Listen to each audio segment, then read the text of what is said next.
can I ask you something? Have you ever really stopped to notice how often fear is used to make decisions for us? I don't mean the big, jump scare horror movie kind of fear. No, I'm talking about quiet fear. You know, the kind that just whispers. It whispers things like, what if something goes wrong?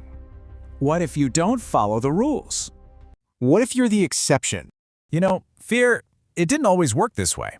It used to be so simple, a tool for survival, right? It helped us deal with predators, storms, hunger. But somewhere along the line, at some point, fear changed its job. It kind of stopped just protecting us, and it started controlling us.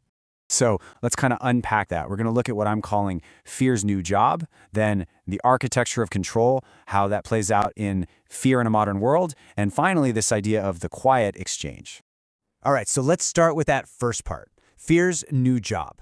How exactly did it go from this raw physical survival tool to, well, a mental construct?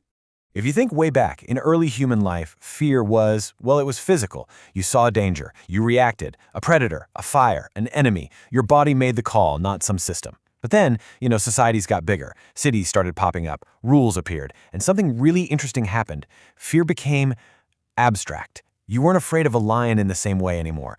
Now you were afraid of punishment, of being excluded, of being labeled as different.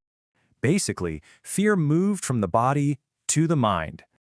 Okay, so if fear is now in the mind, how is it organized? How is it given a structure? See, fear on its own is pretty chaotic. So societies, they gave it a shape. They organized it. First through things like laws and religions and traditions, and then, much later, through statistics and risk models and social norms. And all of a sudden, fear wasn't so random anymore. It became predictable. And predictable fear, that's way easier to manage. I mean, think about it for a second. If people all fear the same things, they tend to behave the same way. And that's not about survival anymore. That's about control. And this whole idea of predictability, it leads us to something really crucial about fear in the modern world, how some fears are actively encouraged while others are kind of pushed aside. It's like not all fear is created equal. Some fears are seen as totally acceptable, even encouraged. Fear of crime, that's valid. Fear of authority, well, that's a bit more questionable, isn't it? Fear of poverty, that one's constantly reinforced. But fear of the system itself, that's something we rarely talk about. We are, in a way, taught what to fear and what not to question. And here's the real trick to it. People don't obey just because they're evil or weak or stupid. No. Most of the time, they obey because obedience just feels safer. Following the rules feels predictable, and predictability, well, it calms our anxiety. This is exactly why fear works so much better than force. Force, that creates resistance, but fear creates compliance. Right? If someone forces you to do something, your first instinct is to push back. But if fear convinces you that pushing back is just too risky, well, then you start to police yourself. Modern fear doesn't really scream at you. It's much quieter. It kind of smiles. It comes packaged as advice. You hear things like, this is for your own safety, or this is for your future. Just trying to be responsible. All of a sudden, fear starts to sound a lot like care. And that's dangerous. Because when fear puts on the mask of protection, we stop seeing it for what it is. And then, numbers made fear seem respectable. Risk percentages, threat levels, forecasts. Now fear looks objective, even scientific. You're not scared anymore, you're just being informed. But of course, numbers don't actually remove the fear.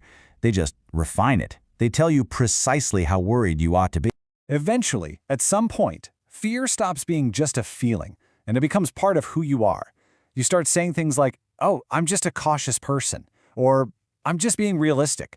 I don't take unnecessary risks. But you have to stop and ask yourself, who was it that decided what counts as unnecessary in the first place? And that very question, that leads us to what I call the quiet exchange. So here's the unspoken deal we all seem to have made. We traded away uncertainty in exchange for comfort. We gave up a certain amount of freedom in exchange for the feeling of safety. And the negotiator in this whole deal was fear. Not loudly, not dramatically, just patiently. Now look, fear itself isn't the bad guy here. It's not evil. It never was. The real problem is when fear stops being just a signal and it becomes a system. But here's the thing. The moment you start to notice how fear is being used, it loses some of its power over you. Not all of it, of course, but enough. So fear once kept us alive, but now it so often just keeps us in line. So the question isn't really, are you afraid? The real question we need to ask is this. Who benefits from the things you fear? And that's a question really worth sitting with for a while.